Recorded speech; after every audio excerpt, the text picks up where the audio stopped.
So, if you're wondering why there's another Pokemon episode and why it's so short, the explanation is there was not enough time in our Pokemon episode for me to input my OC introduction for Pokemon. We just had a lot to talk about during the unscripted brainstorm session, and we collectively agreed it would be better if my Pokemon OC was put in as a separate episode. So, here is my little mini episode introducing my OC, Madora. Hope you enjoy! My Pokemon OC, Madora, is a fairly early OC, but also not really. As you know, when you play a Pokemon game, you're basically creating a self-insert. So while playing Pokemon, I just made the character be me. Madora is basically as self-insert as you can get with my OCs, mainly because she looks like me, and she has my personality. I officially started making her during the Sun and Moon era, mainly because that was the first Pokemon game I officially owned, and I was inspired by a few things in that era.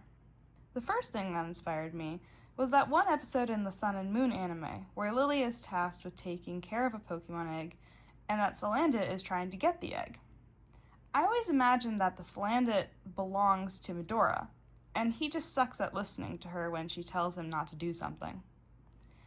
Madora's Pokemon team is made up of some of my favorite Pokemon.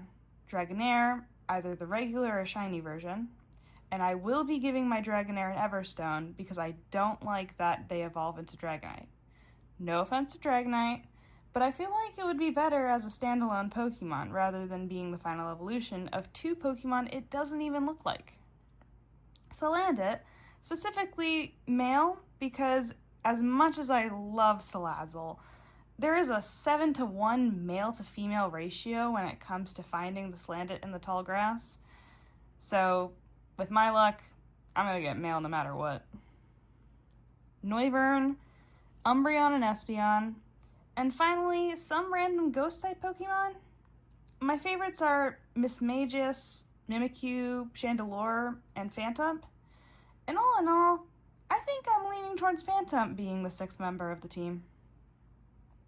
The second thing that inspired me was how absolutely insane the Team Skull outfits are.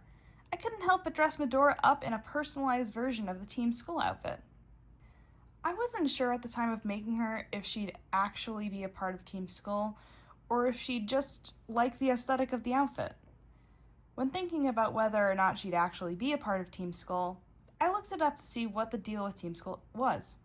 Like, are they meant to be super evil, like Team Galactic or Team Flare, or are they just an absolute vibe, like Team Star?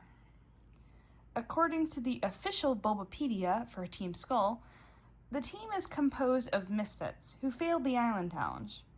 They'd steal Pokemon from people, but unlike previous villain teams, they don't have a specific goal other than to cause trouble and acquire enough money to support themselves. Furthermore, in contrast to previous villainous teams, they don't pose a serious threat to the well-being of Alola and its residents, most of whom consider Team Skull to just be thuggish nuisances at worst.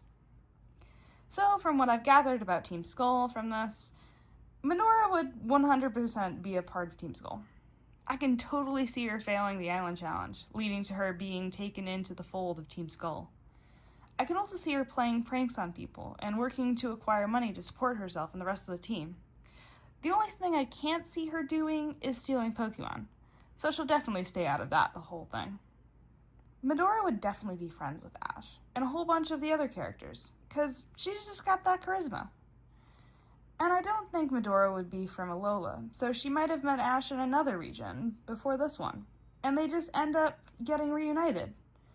Personally, I think Madora might have come from Kalos, given that that's where Noibat is from originally. And again, I love Noivern. Some additional decision-making for Madora to be from the Kalos region is that, at the time of making this mini video, I've been rewatching the Pokemon XYZ anime, and I have just finished the main game storyline of the new Pokemon ZA. Mega Evolution, the places, the people, the Pokemon. This was one, if not my all-time favorite era of Pokemon. And I think I'm not the only one who believes Kalos is great, since they made a new game that brings us back to Kalos a few years after the story of XYZ. As you can see, we love Pokemon as much as any other fandom, and we are excited to see what the future of Pokemon has to bring to the table. Thank you for watching this introduction to my Pokemon OC. I hope you all enjoyed, and we shall see you in the next episode. Bye-bye!